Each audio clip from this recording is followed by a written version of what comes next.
Hello everyone, welcome to Full Moon Movies. There are films that tell a story, and then there are films that attempt to immerse the audience inside a consciousness. Now, Enter the Void, directed by Gaspar Noé, belongs firmly to the later category. It is not simply a narrative film, it is an experience, one that unfolds through memory, hallucination, and spiritual disorientation. From the very first frame, the film signals that viewers are entertaining a different kind of cinematic space. Set largely in the neon lit streets of Tokyo, the story follows Oscar, a young American living in Japan with his sister Linda. Oscar deals drugs to survive while becoming fascinated with the idea of life after death. Early in the film, he reads a passage from the Tibetan Book of the Dead, which describes how consciousness travels through different stages after the body dies. Now, this philosophical framework becomes the structural backbone of the film. When Oscar is suddenly killed during a police raid in a nightclub bathroom, the film does something extraordinary. Instead of ending the story, it actually begins it. The camera detached from Oscar's physical body and begins floating above the world. From that moment onward, the audience experiences the film almost entirely through Oscar's disembodied perspective. Now, this shifts in perspective is one of the most daring cinematic techniques attempted in modern filmmaking. The camera becomes a drifting consciousness, hovering above cities, floating through walls, revisiting memories, and observing the lives of the people Oscar left behind. Much of the emotional weight of the story comes from Oscar's relationship with his sister Linda, played by Paz de la Huerta. Now, their bond is rooted in childhood trauma after witnessing the death of their parents in a car accident. Now, that moment shaped both of their lives, leaving them emotionally dependent on each other in ways that are both protective and destructive. Through Oscar's wandering consciousness, the film gradually reconstructs their past. We see fragments of childhood, moments of vulnerability, and the ways both characters try to survive emotionally after losing their family. Gaspar Noé constructs these memories like floating pieces of a puzzle. Scenes do not unfold chronologically. Instead, the film moves fluidly between past and present, blurring the boundaries between memory, dream, and reality. Now, what makes Enter the Void particularly fascinating is how it visually represents the idea of a soul wandering after death.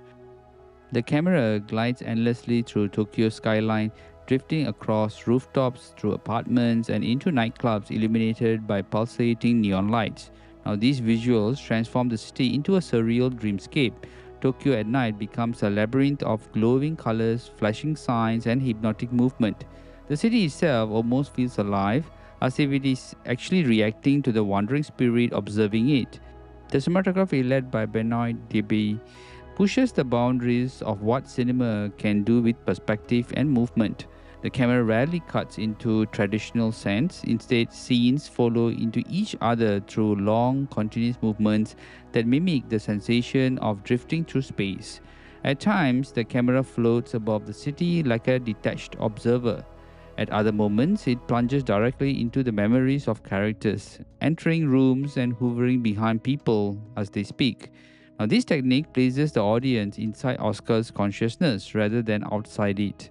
The viewers does not simply watch the story. In fact, they inhabit it. But Enter the Void is not a comfortable experience. The film intentionally pushes viewers into disorientation. The pacing is hypnotic and slow, forcing the audience to remain inside the drifting perspective for long stretches of time.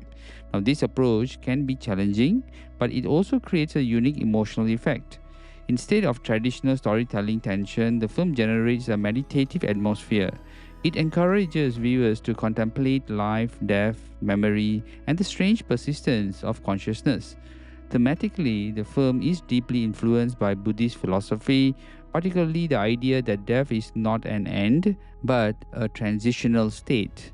The wandering spirit revisiting memories reflects the concept of the soul moving through different stages before reincarnation. Gaspar Noé explores these ideas without providing clear answers. Instead, he presents images and sensations that invite interpretation. Some viewers see the film as a meditation on grief and loss, others interpret it as a psychedelic journey through the subconscious, and some see it as a spiritual allegory about rebirth. Now, what cannot be denied is the sheer ambition behind the project. Few filmmakers attempt such radical narrative structures. Even fewer commit so completely to the idea of representing consciousness through cinematic language. Now, the film also challenges traditional ideas of morality and comfort in storytelling. Characters behave imperfectly, often making destructive choices. Relationships are messy and emotionally complicated. Noe does not really attempt to clean up these darkness of human behavior. Instead, he presents life in the rawest form, chaotic, emotional, and unpredictable. When Enter the Void premiered at Cannes Film Festival in 2009, it immediately divided audiences. Some praised it for as one of the most visually daring films of the decade. Others found its length, its actually intensity very overwhelming. But even critics who struggled with the film often acknowledge its originality. It is difficult to find other films that attempt to visualize death and consciousness in such a direct way. Now, over time, Enter the Void has developed a strong cult following among cinephiles who appreciate experimental filmmaking. It actually stands as one of Gaspar Noé's most ambitious works and remains a landmark in immersive cinema. Now, what makes the film particularly interesting today is how it actually challenges viewers to reconsider what cinema can be.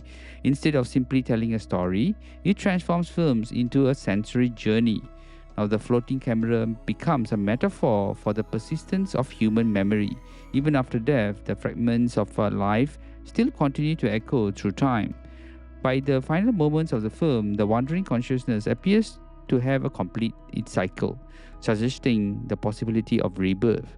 The film closes not with resolution but with transformation, the kind of sense that life continues in ways we cannot fully understand.